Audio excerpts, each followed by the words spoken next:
Welcome everyone to this webinar sponsored by NCATC, the National Coalition of Advanced Technology Centers.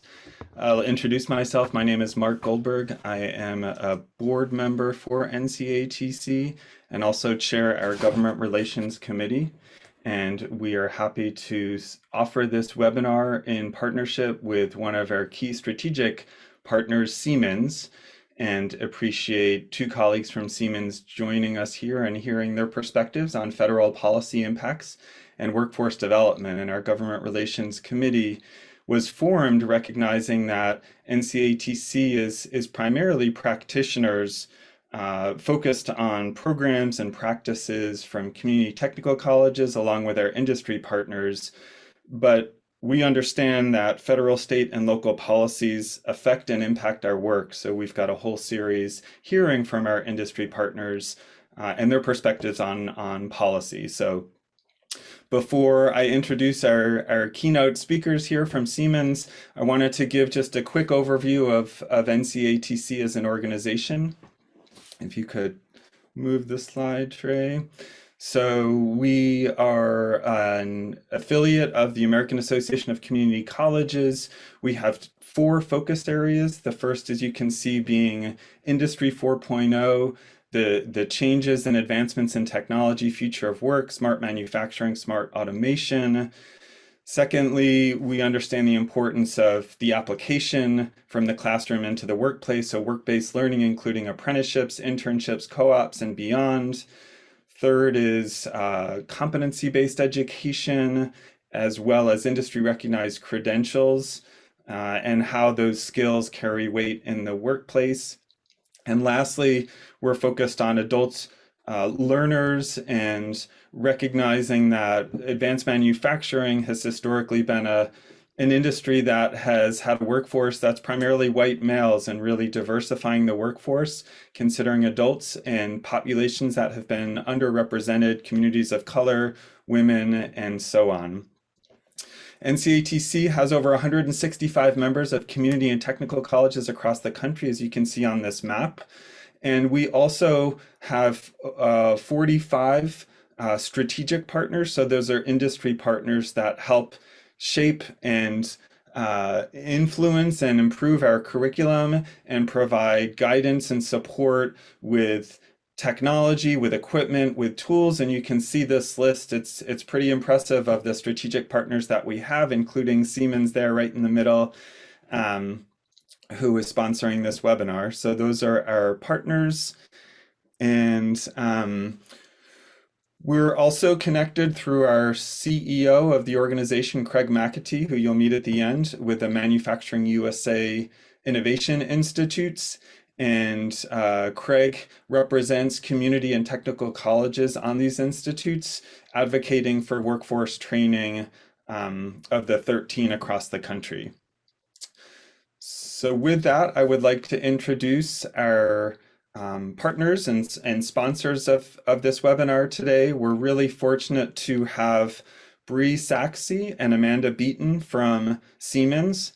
And I'd like to introduce Bree first. Ms. Saxey is the Vice President and Head of U.S. Government Affairs for Siemens USA. She leads government affairs for Siemens with responsibility to shape and drive a robust legislative and policy agenda in support of the company's business priorities across infrastructure, manufacturing, transportation, economic development, and workforce. Small area there. With nearly 15 years of expertise in local, state, and federal government operations, Ms. Saxey leads a team of political and policy experts that promote the company's interest and influence outcomes that impact Siemens' reputation, financial position, and ability to operate. So welcome, Bree. And I'll also introduce her colleague, Amanda Beaton, who also is a member of our Government Relations Committee for NCATC. But Amanda is a U.S. Program Manager with Siemens Cooperates with Education. She's been with Siemens since 2003. And in her role, she's responsible for connecting academia to industry by facilitating the use of Siemens factory automation products in schools. In previous roles, she's created an apprenticeship program for field service technicians and managed a leadership development program for Siemens engineers and employees. So welcome Bree and Amanda, and thank you for joining us in this webinar and sharing insights from Siemens USA. Great. Thanks, Mark. This is Amanda. I will be kicking it off before I turn it over to Bree today. So thank you, NCATC, for this opportunity. I'm excited to see so many of you, and hopefully we'll meet some of you in the future. Again, my name is Amanda Beaton. I work for Siemens Digital Industries Factory Automation and am in Atlanta today. So next slide, please. All right, so when you think of Siemens, you may think of digital industries or industry where I work, or smart infrastructure, where we actually play a big role in the planning and execution of smart buildings, smart campuses, even smart cities. We also have a mobility unit where technologies like high-speed rail, trains are in the news, usually an environmentally friendly means of transportation. But we're going to talk specifically today about workforce development and training.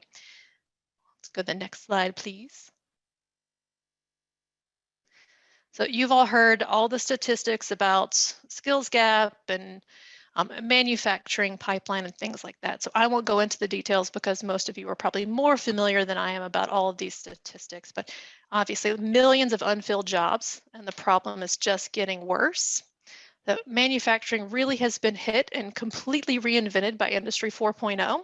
That's why Siemens has formal programs around the world to work with students, apprentices, our industrial customers, even our own employees to focus on digital skills. So mechatronics, maintenance production, software programming, we're connected to academia to elevate the digital maturity of the workforce and the future workforce. Because the lack of digital know-how has an impact on the company's ability to attract talent, to innovate, to expand, even to run day-to-day operations. All right, next slide, please. And this is why we do what we do. So this is my passion. The Siemens Cooperates Education Program, we mentioned it. I'll talk a little bit in detail about it, but this is one of the programs where we partner with schools and workforce development centers, all kind of educational institutions to invest in curriculum, training programs. We use proven hands-on models that are used globally to equip classrooms, labs, connect schools with local industry to create work-ready students. We used to talk a lot about maintenance, production, like we said, programming, but now we're talking edge and AI and bringing those technologies into our curriculum and into the classroom. So that's a cool part about Siemens is as our technology advances, we bring that into our trainer packages and our curriculum, put those into labs and classrooms. So really, really cool stuff. We work with just the SCE program, one of the academic programs. We work with a few hundred, 500 or 600 schools in the US currently. That's thousands and thousands of students that get a chance to work with the technologies and products that they would see in industry around the world. We bring things like certificates and badges, train the trainer type programs to schools around the country. So very exciting stuff. Next slide. Oh yeah, and certainly, yeah, drop any questions in the chat. So we talk a lot about digitalization in manufacturing or digital manufacturing, and really it's not just about designing the product anymore, but it's planning, production, simulate, predicting, optimizing, running machines virtually, seeing how the humans interact with machines in a virtual world, creating digital twins. All of that stuff is a part of manufacturing now. So really has changed everything in our curriculum and our technology. And that's why we want to bring this technology into our curriculum, into students' hands. And it's whether students go work for a company that makes surfboards or an aircraft carrier or landing a rover on Mars, they will work with digital tools. We know that. Oh, next slide, please. So I'm going to talk about, I have 3 quick examples of success stories. There are so many, and so many from across the country, from high schools to community colleges, technical colleges, and universities. But I grabbed 3 just to show how schools are using Siemens technology successfully to equip students. And these are just sort of different examples, broad examples that I like to use to explain the usage of Siemens technologies in the classroom. So I'll hit these 3. I could talk forever about it, but I want I want to hear from Bree, so I'll only hit three. First is Oakland University in Michigan. We use this example so much because Oakland has been a long user of Siemens hardware and software. They were truly the pioneer of creating a digital twin and offering students the experience of a digital twin in the classroom. So it's a cool, and from a four-year university perspective, we don't see that a lot in engineering schools, right? They're not always really good about using hands-on technology and giving students these sort of skills, but Oakland has done a fantastic job. Digital twins, statistical stuff, their Jack, our software simulation model, and even things like functional safety. They bring into their engineering curriculum. So truly a trailblazer for digitalization in the classroom. Done a great job. Next slide, please. The next one, we go across the country a bit to Western Nevada College. And I like this example because it's a little different. And the instructor there, her name's Emily, has done a wonderful, wonderful job of kind of building an accelerated program. In this case, it's a mechatronics certification program. And it's not just for entry-level students. They've brought some of the earned credits and a lot of cool features of their academic program into a certificate or even not-for-credit program for existing workforce who may be changing careers and need to enter the workforce quickly. So it's a cool accelerated certification program that is really built for the existing workforce or existing workers who may be already in the field. So a very cool example there, wonderful success story of using products in the classroom. One more slide, please, Mark or Trey. Okay, last one, a Patrick Henry Community College NCATC member. One of my favorite stories to talk about, and I noticed in these slides that the pictures are actually a few years old because they've been using things like PLCs and variable frequency drives and HMIs and all of this automation technology for years and years and years. And the cool part about this school is they embed so many credentials for their students. And the quote I got, the little soundbite from the instructor is 17-person class received 62 credentials just in the program completion time. And they have like 100% job placement rate from their program. So they really do cool stuff. Most recently, they've brought some of the Siemens certificates of completion, some of our product-based certificates. As you can see at the bottom, kind of left of the screen, they offer students the chance to sit for certificates in just basic product courses like PLC programming, troubleshooting, and most recently things like digital twin, knowledge, IoT.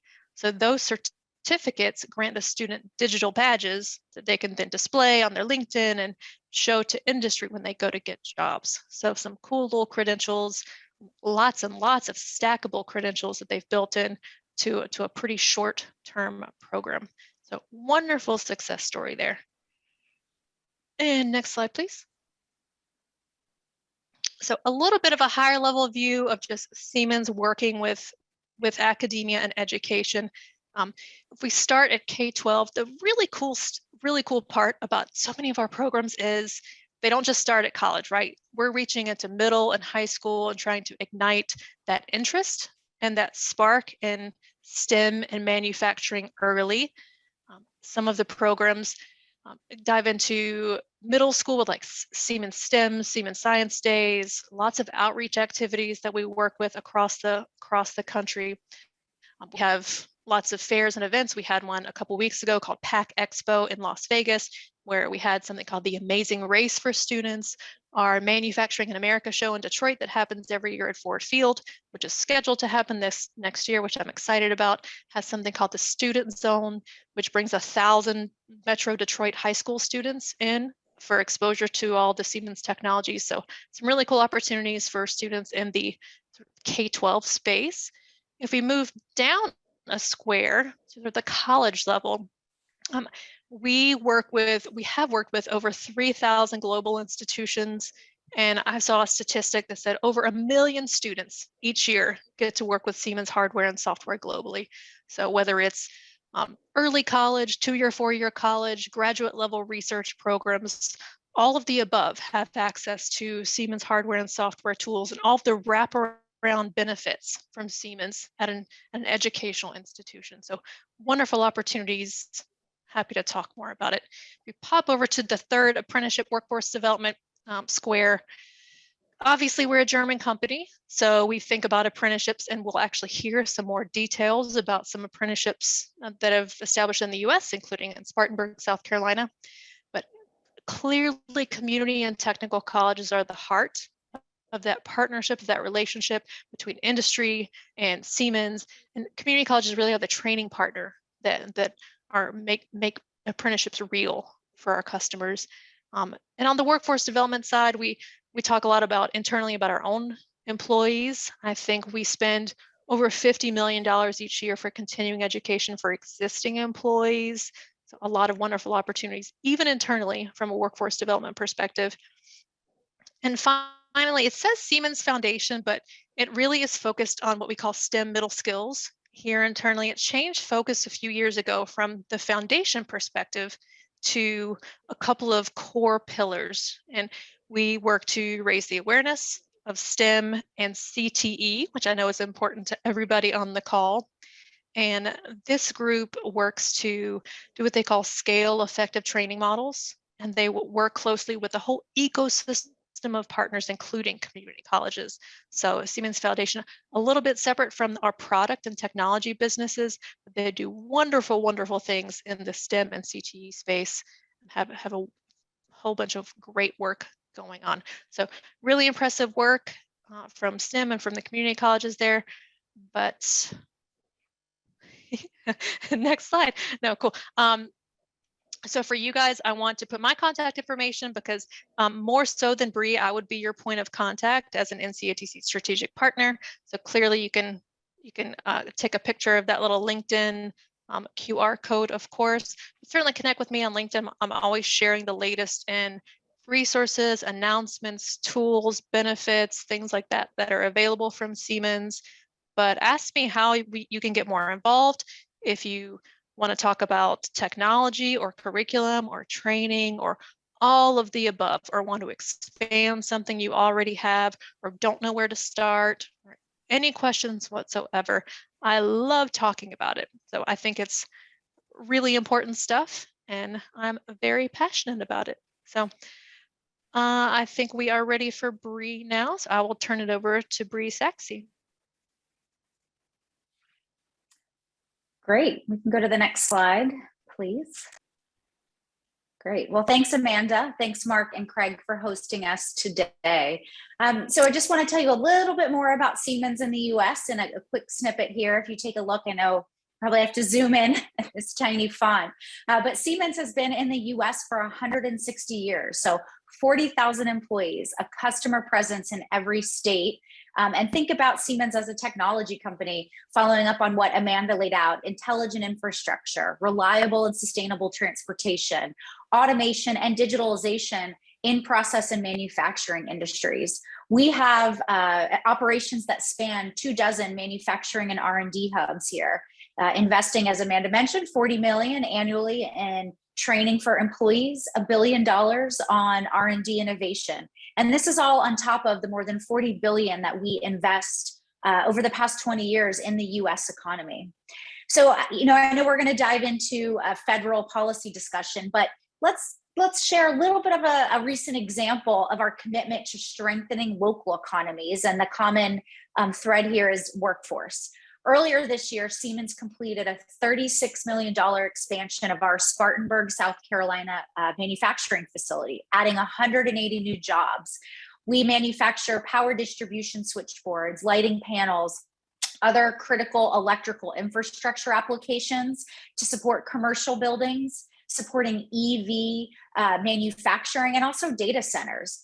This facility is experiencing record order intake due to increased adoption of cloud computing, IoT devices, and overall the digitalization of operations. So I want to come back to this point when we talk about a workforce to support, right, this trend in using digital tools. So first, let's cue up the video. Trey, if you can take us through the next two quick snapshot videos, and then we'll jump right back into the conversation. One of the greatest things that we're doing here is the apprenticeship program. What we're doing is we're taking young people and we're giving them an opportunity to earn.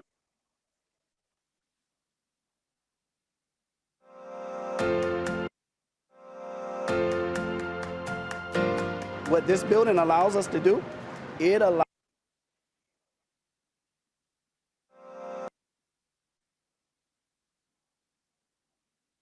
Well, sorry about that. Apparently it's auto going through the slides for some reason. We try to do this one more time. one of the greatest things that we're doing here is the apprenticeship program. Can you What we're maybe doing is take we're the taking young video people out of? and we're giving them an opportunity to earn while they learn, get the skill sets that they need to be competitive in tomorrow's workforce.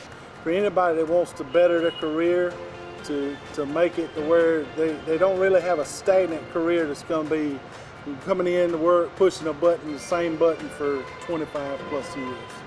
Just take the opportunity to broaden your horizon.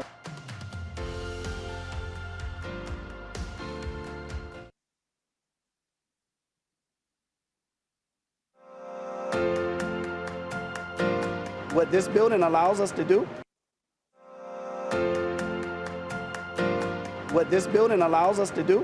it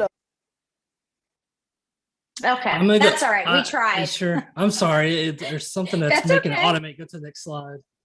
That's okay. We will get to this slide in just a few minutes. So the video that you just saw highlights our 530 employee Spartanburg facility, operational for over 50 years, really has become a cornerstone of the local economy. It's a place where workers reskill, upskill, transition into and start their careers. As a part of the expansion I referenced earlier in Spartanburg, we also continued our apprenticeship program based on the German apprenticeship model. As our CEO says, it's the German apprentice model with an American accent here in the US. But as you all know, this is about pursuing curriculum. In this case, it's mechatronics or machine tool technology at the local community college with Spartanburg. And while you're pursuing this education, you're also receiving hands-on manufacturing training at a Siemens facility. Now, depending on course schedules, the students at the community college either have a day shift or afternoon shift. And what we see is that these students are highly engaged and motivated to tap into new training programs. So we're really thrilled to be a part of providing just that. And this exemplifies a key ingredient in the success of our company over the past century and a half, looking at ensuring a strong and capable workforce. It's not just about our own talent pipeline. This is about the industries and the customers that we support in manufacturing, in infrastructure, and in transportation. And it's equally important to us that we bolster the next generation workforce in the communities in which we live and operate. Now, Amanda shared with you a few examples of how Siemens works with schools nationwide to grow our pipeline of STEM talent. And with our deep roots in Germany, we've long served as an industry leader when it comes to training and growing the workforce of today and tomorrow. And when we talk about building a future, we talk about one that is networked, where you really look at the role of government, of industry, and academia, and how they partner together, developing scalable programs and initiatives that can also be localized, right, to fit a region or an industry's workforce needs. At Siemens, we're developing technical training pathways and building these talent pipelines with thousands of academic institutions across the country. And the goal is to provide students the access they need to industry-leading technologies. And in our case, we're talking about technologies used by more than 220,000 manufacturers worldwide. So let's just think about that for a second. The training that these students will receive in school, embedded into their curriculum, really positions them for success. And again, this isn't just about our recruiting strategy. We're talking about graduates coming out of school already trained on the automation hardware and the digital tools used by 220,000 companies worldwide. Really providing a leg up on the talent competition. As a trusted partner for over 100 cities, Siemens is working with mayors, state governments, school districts, academic partners like many of you on today's virtual roundtable here, universities like Georgia Tech, the State University System of New York, the University of Central Florida, community colleges and technical schools. Our relationships with academic partners spans decades, and we really strive to catalyze the change and create new opportunities and pathways for students seeking STEM and technology-focused careers. Now, in addition, I just want to reinforce the kind of more classic apprentice program I mentioned in Spartanburg. Our Siemens Foundation is also supporting a concept called youth apprenticeships. Through our work with New America, we're going to be introducing more K-12 students to work-based learning. I'll also note on our foundation, they've really been on the forefront of how to build a more inclusive workforce, cultivating partnerships with agencies like the U.S. Department of Labor, the National Governors Association, and the Aspen Institute. The foundation has invested over $130 million in workforce and STEM education here in the US. It's also reflective of our need to address systemic barriers when we talk about opportunity and representation. And we're talking about not just today's needs, but really the next generation of engineers, of technicians, and makers. So let's talk a little bit about what we're doing in terms of Siemens workforce training programs. We're also putting, in addition to the $40 million annually, putting a bigger spotlight on the opportunities currently available. Our team here in Washington, the Public Affairs Shop, kicked off a Where the Jobs Are campaign, an effort to really showcase over 2,000 open positions that we currently have and we need to fill at Siemens. I mean, talking about a tremendous need for advanced, highly technical skills, whether it's in welding or software development. Now, some of our positions, yes, require a 4-year degree, but about a third of our current hiring demand is looking in the skilled trades. So good paying jobs with career advancement potential that will require some level of STEM knowledge and some level of technical training that we know they can access at our local community colleges or through an apprentice program. So as we look to, this bigger picture around workforce, we're seeing this national imperative to scale up programs nationwide. Amanda referenced this, and I know you all know this well, right? An urgent and growing need filling these types of trade roles. And the technical school apprenticeship or on the job is the place to access that. As the economy is recovering from the pandemic, we're seeing massive worker shortage in industries and sectors, right? And these are industries and sectors that really form the backbone of our economy. 850,000 open jobs in manufacturing, similar in cybersecurity, right? Another sector, transportation, warehousing, utilities. I'm sure you saw the news of the White House getting involved around supply chain issues out at the ports. Again, all sectors with massive open positions. At Siemens, we're really committed to supporting a national workforce agenda to help address these challenges. Our CEO talks about the idea of lifelong learning, the recognition that there's multiple pathways to success. How do we create stackable and portable credentials across the United States to really empower workers to own their careers and their progression? Now, having started my career in local government in Florida, I can tell you it truly takes the power of the full innovation ecosystem to advance not only a region's economic engine, but to bolster a well-prepared workforce. So I'm a firm believer, all politics is local, but let's pivot and spend some time talking about the federal landscape and what policies that we're tracking out of Washington, D.C. Now, if you think about it, workforce topics, they truly cut across all sectors and industries. They transcend party lines and geographical boundaries. But when we're looking at key legislation or potential policies in the workforce development space, we see tremendous opportunity, whether it's in advanced manufacturing, in transportation investments and policy, trade, infrastructure, climate, all of the different policy agendas on these topics. A common thread is workforce and how we support and invest in our workforce. Now at Siemens, we actively support legislation federally and at the state and local levels to really grow and diversify the American workforce.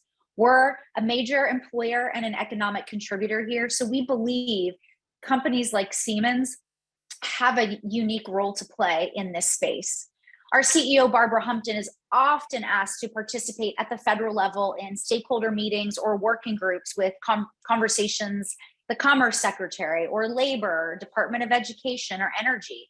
We never hesitate to vocalize the importance of investing in our workers. Now, technology is only as strong as the people behind it. So as we're talking about these digital tools and digitalization and electrification of everything, there are a lot of jobs to fill. And we believe there's a role for smart policy to help with that. I'd like to spend a few minutes, you'll see here on the screen, a dashboard of some of the key legislation and pending policies that we're tracking. Not all of these, I would say, are squarely in the Siemens government affairs agenda, but they may be of interest for some of you today, so we wanted to highlight them. Now, as the Biden-Harris administration, we see their commitment and in their legislative priorities, investment in preparing America's workers. We're encouraged by this priority. And we've seen it's about K-12 through community colleges and technical schools, higher ed, and four-year degrees. We see investments there laying out around upskilling or reskilling as we see folks transitioning in new careers or fields in clean energy, in cybersecurity, and in digital manufacturing. So first, as you see up here, we've got the American Rescue Plan. So this was signed into law earlier in the spring.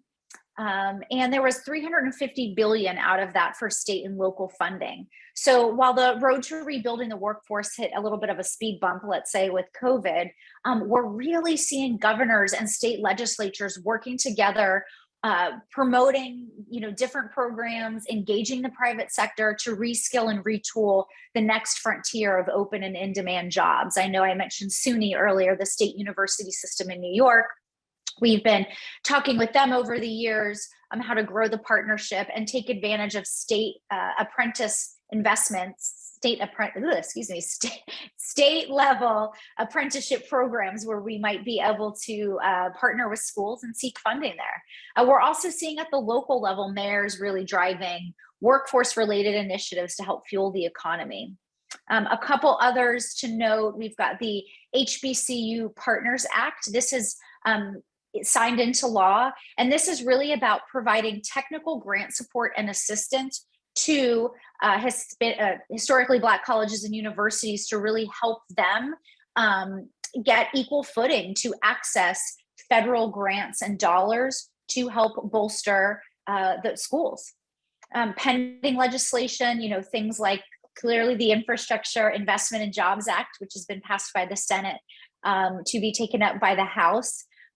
Investment there as you talk about modernizing and transforming our infrastructure, the pull through economic benefits of that. So what the jobs picture will look like there. I believe it was in the setup, Mark, you shared the manufacturing hubs. Siemens is pleased to be a part of many of those hubs along with many other industry partners. And that's a really great example of kind of going back to that government, industry, and academia partnership. Additional funding is proposed in the Innovation and Competition Act, $10 billion to bolster regional hubs. National Science Foundation funding. We're seeing the Ignite HBCU Excellence Act, which is really about investing and modernizing historically Black colleges and universities from their actual infrastructure to support world-class R&D and put them on equal footing there. The EV Underserved Communities Act, another area that we're tracking on our end from an equity initiative.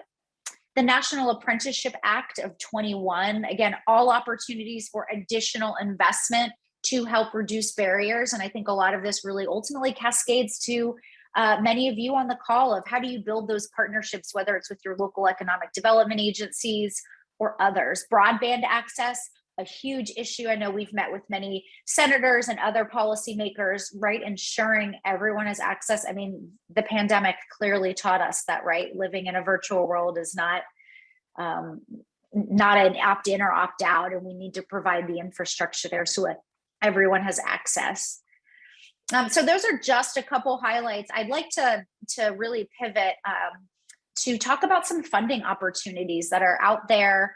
Siemens as a private sector, as industry, we are not able to apply. This is really about not-for-profits and academic partners. Trey, if you could advance to the next slide, please. So within the US Department of Commerce, there is an agency called the Economic Development Administration. Through the American Rescue Plan, they have come out with a notice of funding opportunity, $3 billion. I'm highlighting here on the screen 4 of their 6 programs that they've made available. And everything from the Build Back Better Regional Challenge, looking at how to help local economies revitalize and bounce back from the impacts of COVID. Lots of workforce opportunities in here, whether it's R&D, local planning grants, economic adjustment assistance challenge you'll see here, statewide planning for the network grants, all different buckets of funding. I have the site up here. A lot more detailed information is available on the EDA site. Would encourage you to all check that out. I know, Amanda, you've been sharing this in your networks. We've been checking in with our Manufacturing Institute partners as well. Lots of great opportunity to look at how we can lift up and make scalable more workforce training programs. But these are all fundings. I will tell you, the EDA came out with a set of 7 investment priorities: equity, jobs, job creation, climate. So there's a 7-point plan that really guides this notice of funding opportunity. So I wanted to bring this up with this group today. Again, kind of going back to my message around government, industry, and academia. But I think there's some great opportunities here to seek this funding. And depending on these challenges, some of them, I think we're looking at a January timeframe and into early 22 for submissions. There may be a couple that there's early, like a kind of an RFI or submitting interest. But I would encourage you all to please check this out. This is definitely one of the bigger opportunities. And so just as a quick final thought, as we're looking at how to advance these types of supportive policies and investments, we're also equally focused on promotion and how we really communicate or share opportunities in STEM technical careers. Amanda hit on a lot of this, so I'm not going to sort of restate it for you. But I think, as we know, there's a massive wave of retirees struggling to attract the next generation of workers and filling a lot of the positions we outlined. And there's also a perception challenge. So how we can help the work of the foundation, they're doing that as well to really address the perception challenge, right? And the foundation has STEM Day programs, as Amanda mentioned. We've been investing over $7 million annually through our STEM workforce development initiatives. I just want to highlight a new one with the National League of Cities. So we're supporting their Youth Excel initiative, improving outcomes for young people who are marginalized from economic success. So really, again, the key word, right? Pathways to building quality jobs in STEM. So, at Siemens, we clearly strive to be an employer of choice, but we're really equally as enthusiastic of being a partner of choice in the industries and in the communities in which we live. So we want to continue to support a workforce to drive American leadership and innovation, right, over the next century.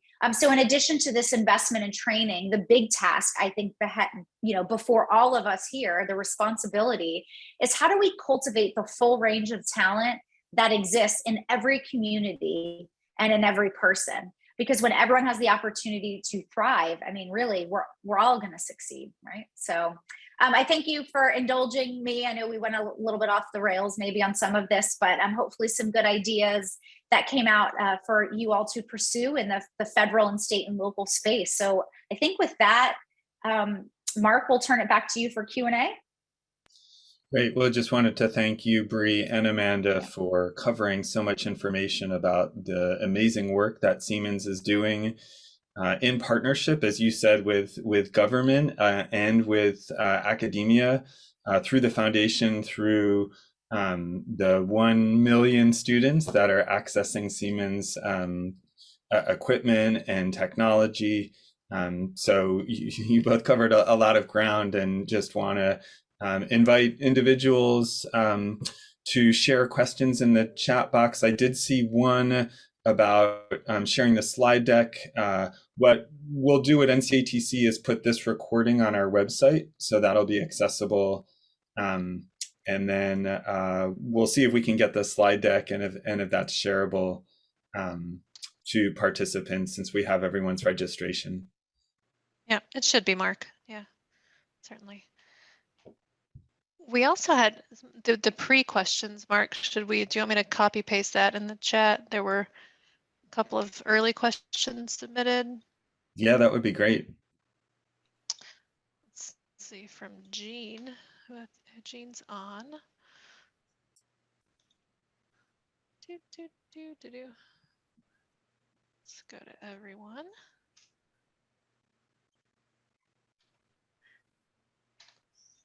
So, Jean is here, right?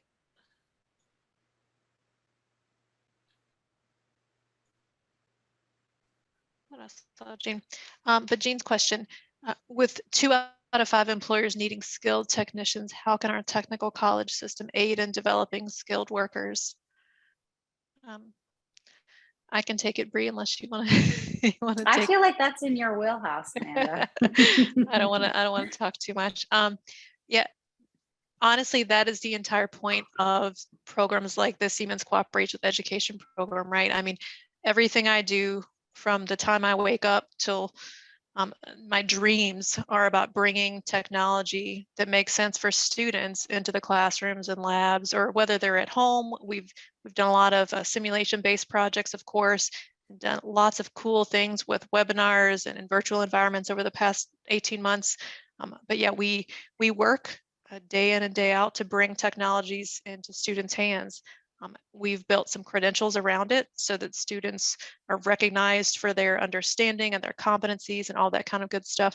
We host lots and lots of train the trainer workshops for teachers, instructors, anyone who works in the education space, really. We've had graduate TAs, lab managers, all kind of folks that are always free. So product training, hands-on or virtual, would be free to educational people. And that's could be anything from TI portal programming, PLC type stuff, all of our factory automation products, to more advanced networking topics, but lots and lots of training opportunities so that the teachers are comfortable with the technology. The last thing we want is for a school to get products and have hardware and software and all kind of shiny new things, and then the instructors not feel comfortable with the technology and not make it a rewarding experience for the students or for the teacher. So we do anything we can to get them into an online or in-person class somewhere in the country so that they can feel more confident with the technology.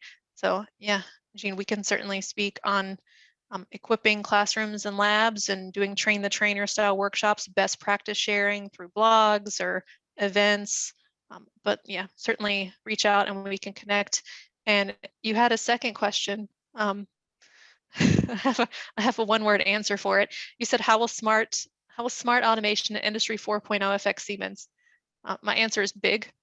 Now, yeah, Siemens has long been issuing publications, case studies, white papers, all kind of cool stuff about our own internal business and how we both utilize and affect automation and Industry 4.0. I don't even know that we're on 4.0 anymore, right? I mean, do we talk about 5.0, or am I behind? Is there like a number higher than 5? But there's all kind of things out there from Siemens and from other people in industry and automation and manufacturing space that talk a lot about it. And there are some wonderful YouTube videos. We saw a couple, but there are some global videos from Siemens that talk about our own manufacturing globally and how we've seen built digital twins. And I actually have a cool little story from Arizona State University. Last year they had a senior design team of 3 students built a digital twin of a mechatronics line. So they had a working digital model of a physical mechatronics line. So I mean, cool stuff that we see globally in big customers and big companies, even like Siemens. And now students get a chance to build those exact same things and see them in action, even small teams. So yeah, we talk a whole lot about all these topics and really try to bring them into the curriculum. If we look at our what's new part of even just the automation curriculum, it lists a whole lot of projects that are titled things like digital twin and virtual commissioning and advanced networking and communications. So all those topics are already built in and expanding each day. That's why I share stuff on my LinkedIn, because you don't have to go back and check the Siemens website all the time and try to find things. I try to share when we release new topics and new projects and things like that, or even the success stories from schools like Arizona State. I hope that helped. Jean, certainly reach out. There was another one, let's see, from Barbara. I'm not sure if Barbara is on, but Barbara Murray said, do you have openings for apprentices, interns? Consider upskilling your employees and use career pathways within Siemens. So chat that. Yeah, and it's funny, oops. We are always, no, go ahead, Bree. I was just going to jump in and say, Oh, you know, we actually have about 3,000 open jobs right now, and a majority of them are actually in manufacturing. We have a large tranche of open jobs in Spartanburg, in Mississippi, Texas, and California. And we actually have a new apprentice program in Wendell to support our e-mobility business. So that is the business that's all about supporting the electrification of transportation, so EV charging infrastructure. So definitely, we also have our healthcare arm, so have some positions up in Massachusetts, but would encourage everyone to visit usa.siemens.com/jobs, and you can check there. We have a lot of our academic type intern, other fellowship roles are also posted there as well. Yeah, exactly. I can't type and talk at the same time, but we have a comprehensive careers site that talks about all the open jobs and where they are and exactly what they entail. Let me know if you have trouble finding it, anyone. This is a multi-part question. This is a three-part question. Career pathways, what occupations offer growth? The second part, what occupations would you offer growth, expansion, and on-the-job training? In every job, I will say, when Bree's Spartanburg video talks a lot, we have some of the same videos from our Charlotte factory. It was an old energy facility that worked with Central Piedmont Community College in Charlotte, and they had wonderful stories of high school students working at the Charlotte factory in high school and transitioning into Central Piedmont, and then transitioning from there into four-year university if they wanted to get engineering degrees. But they were earning all of those credits while in high school, then in college, and earning pretty good manufacturing salaries while doing all that. So wonderful stories from that perspective of the manufacturing career path, but even just non-manufacturing. I mean, I know that I started Siemens in a manufacturing role and worked around different jobs and went back to get a master's degree while I worked and was able to work in lots of different functions. If you caught from what Mark said, I've been with Siemens for over 18 years now. So lots of training, lots of education, more degrees, all of that was because of Siemens. So yeah, it doesn't have to be technical or manufacturing. Go ahead, Bree. Well, I think just, sort of the concept I mentioned of lifelong learning and what are the multiple pathways and creating these kind of stackable or portable credentials, but that, you can progress. Our global CEO, Roland Bush, actually started in Germany as an apprentice. Now, am I saying every apprentice will become a global CEO? No, but I think just the point similar to Amanda's story, one of my colleagues in government affairs, Denise Corral, started with Dow Chemical in a STEM apprenticeship program. It was a high school program, went on to work on the shop floor for several years, then went and was the sustainability director for Mayor Reed in Atlanta. And has kind of continued to reinvent herself in industry. And so anyway, I think the opportunities are endless. And also when we talk about apprenticeship programs, we say there's apprenticeship like or apprenticeship light, right? So all of the different types of job workplace training programs.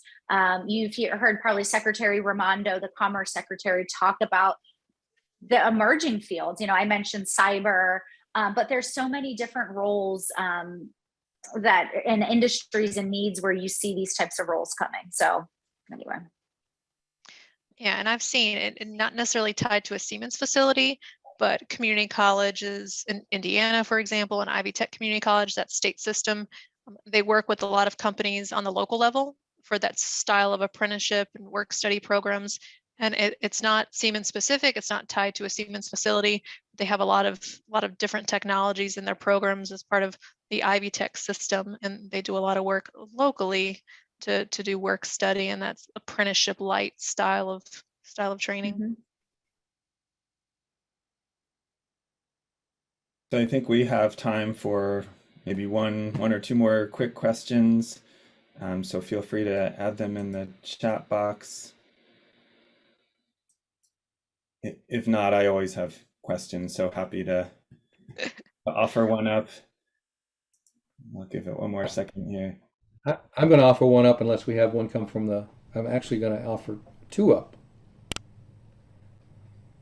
I'll go. Bree, I hope this doesn't call you out and make you feel uncomfortable, but I've been looking at the signed picture above your head with you in the middle of two gentlemen. I wonder, I can't see who those gentlemen are. Would you mind, could you tell us who that is and what this says? Sure.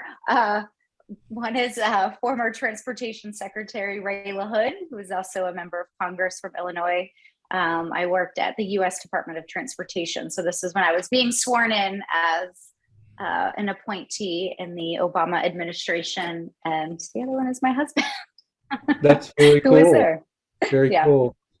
Well, we know Haley Stevens, who's a senator in Michigan now, and she was Sure. originally at MXD, which is DMDII, when I Yeah. met her.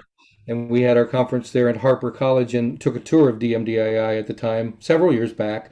And so it's always nice to mix where you've been and where you are now. So Yeah. appreciate you sharing that. My second Sure. question for you, Bree and Amanda, NCATC was part of a major NSF National Center called Amtech over the last 2 decades, and BMW opened a new plant in Spartanburg, as you probably know firsthand. And I remember the first 2 years they advertised their apprenticeship program to the community and had almost zero people show up because in the South, apprenticeship means something different than it does in the North. And they actually renamed it for a few years and got lots of people in. They renamed it the Scholars Program. Do you remember any of that going on with BMW since you're in Spartanburg as well, and how it panned out after that? I can't personally speak to that, but I mean, I think it kind of goes to the theme that Amanda and I sort of hit on, right, around the perception. And there's the skills gap, but then there's also the perception of these jobs and these types of programs. And you're right, in the Northeast, you think of whether it's labor or unions, kind of at their core, right, that skills trade. And so that's really a big mission to the Siemens Foundation, is how do we change minds and change that perception, right? BMW is a great partner, and we are a technology supplier to that plant, and do a lot of great work together. So, maybe that's like a case study, a lessons learned, right? To look at how they sort of rebranded or reapproached that program. So would love to hear more about it. Yeah, I know the Spartanburg Technical College was part of that as well, but I just remember it vividly. And when you brought up Spartanburg for Siemens, it just dawned on me that was several decade and a half ago, but they figured out how to do it. And that is the problem in some parts of the country that aren't really catching on to the work-based learning approach as strongly as it could be used. So we appreciate all that you're doing, and hopefully we can continue to carry that message throughout our network as its number one importance of how we can get more people involved and get them paid while they work and learn. So appreciate That's right. that. Yeah. Mark, I'll let you take it and then I'll close out. Can I ask one question, Craig? Do we have time for it? So appreciated, Bree, your summary of the different funding streams with EDA, and know that a lot of those grants really have an emphasis on equity and creating more access for communities that haven't had the same opportunity because of sort of inequitable systems that have been in place. And so curious, for Siemens, as an organization for your own talent pipeline, how you're diversifying your pool and bringing more diverse workers in, and then sort of your broader reach with community technical colleges through your foundation, how that is front and center as well. And sorry, that's a big question for the last. No, it's a great question. It's a great question. So, you've heard, a lot of companies talking about, right, corporate activism or the commitment to ESG. And in the wake, May of 2020 of George Floyd's tragic killing, right, you saw a lot of companies stepping forward and shining a spotlight on a very heavy topic when you talk about systemic racism. And so I think there's been a lot of dialogue, right? And now it's, well, what's the action? And so at Siemens, we've done a host of, when we talk about internally, our commitment to diversity, equity, and inclusion, increasing, adjusting hiring practices, how we also make sure where we're recruiting, diversifying the bench, partnering not with just traditional four-year schools where we have major hubs, but breaking out into more strategic alliances to recruit with HBCUs or HSIs or in the Asian Pacific community. And so really looking in the hiring space. And I would also say we've really looked in our supply chain. Siemens has over 20,000 suppliers in the US. And so really how we change and how we grow our supply chain. Earlier this year, we partnered with the Minority Business Development Association and offered a series of grants to help kind of build capacity and find local companies. They competed, mom and pop suppliers and how we could invite them to join our supply chain as we look at future opportunities. And then the third piece I would say is the foundation. They really have doubled down with significant investments to tackle equity issues. First and foremost, related to COVID, they had partnered to really look at providing access to, COVID testing and, really building it there. We've doubled down in partnerships with CDFIs or looking at different kind of real estate investments to help lift communities up. So I think it can't just be a one size fits all, and it can't also be just your own workforce, but really thinking about that full ecosystem, right? Again, I'm going to go back to government, industry, and academia. And for Siemens, we've looked at our own talent pipeline, our supply chain, and then where we can contribute in the communities we live and operate. So just sort of a quick snapshot there. I appreciate that response on multiple levels. So no, we're getting to the end of the hour here. So I will pass it to Craig. And before I do, just want to thank you both, Bree and Amanda, for sharing your insights and expertise. But I think Craig will probably do that as well. And please take it from here, Craig. Well, Mark, I appreciate your leadership in these webinars as well. And Amanda, we've been working together on this, and when we had conferences face-to-face, and we'll be doing that again in 2022, you've been more than generous with Siemens, sharing wonderful software packages for upskilling and training in our membership networks across the country. And everywhere I go or have been, and they've taken advantage of that, they've bragged how wonderful those generous offers are and what Siemens means to them. So we want to keep that going in 2021 and 22 and beyond. And we appreciate you bringing Bree into the fold today. And boy, what a great overview you shared with us. And we hope to keep in touch with you as well as we work with other policy experts like the National Skills Coalition, ACTE, and others, including AACC, as we band together and make this, we're all in this together type of thing for America to be stronger and better for the workforce in the future, starting today. So thank you again for your time and expertise today. Thanks for all you that have attended. And we will have this recorded version up on our website in the next 48 hours. And we'll work with Amanda and Bree to get a PDF version of the slide deck that they can share to accompany that if they're willing. So again, appreciate all your time, and hopefully we'll see you again face-to-face in the near future. Thanks very much. Thank you. Thank you.